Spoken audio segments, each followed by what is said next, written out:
3 பெரியவர் உட்காந்துக்கிறாங்க. அவங்க மாறுதியா மாறி அவங்க சரி ஏதோ உக்காந்துக்கிறாங்க. சரி உக்காந்துட்டு உள்ளே போய் அவங்க வேலையை பார்க்குறாங்க. ஒரு அரை மணி நேரம் 3/4 மணி நேரம் ஆகுது. அவங்க என்னப்பா இங்கேயே உட்காந்துக்கிறீங்க அப்படின்னு கோவப்பட்டு கேட்குறாங்க. இல்லைம்மா, என் பேர் வெற்றி, அவர் பேர் செல்வம், இவர் பேர் அன்பு.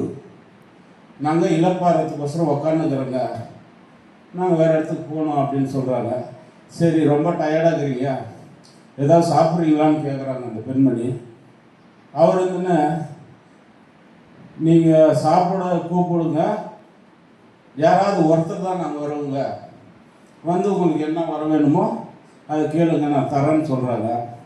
அதுக்கு அந்த பெண்மணி போய் அவர் கணவர்கிட்ட கேட்குறாங்க, ஏங்க இது மாதிரி வெற்றி, அன்பு, செல்வம் 3 பேர் இருக்கிறாங்க, வீட்டுக்கு சாப்பிட கூப்பிட்டேன், யாராவது ஒருத்தர் தான் வருவாங்க, வந்தால் அவங்க வந்து ஒரு வரம் தராங்களா அப்படின்னு சொல்கிறாங்க.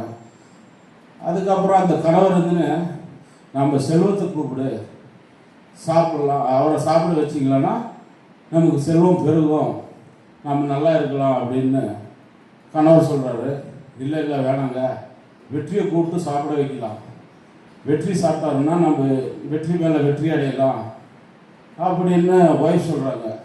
அவங்க சின்ன குழந்தை ஒன்று, அப்பா அம்மா நீங்கள் மேலே ரொம்ப அன்பு பாசத்தை காமிக்கிறீங்க, அன்பை கூப்பிடலாம்ப்பா, அன்பை கூப்பிட்டு சாப்பிட வைக்கலாம்ப்பான்னு குழந்தை சொல்கிறது தானே பெற்றவங்களுக்கு பொருட்டாக இருக்கும்.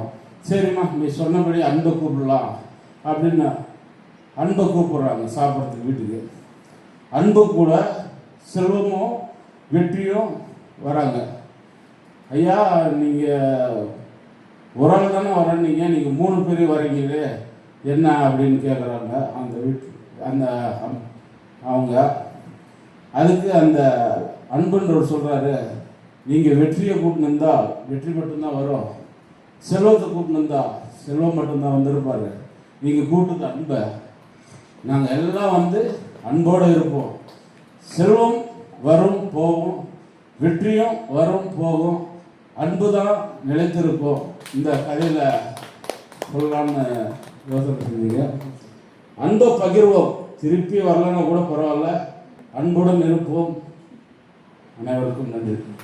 Super sir. சரியான இடத்துல சரியான கதை. அன்பாக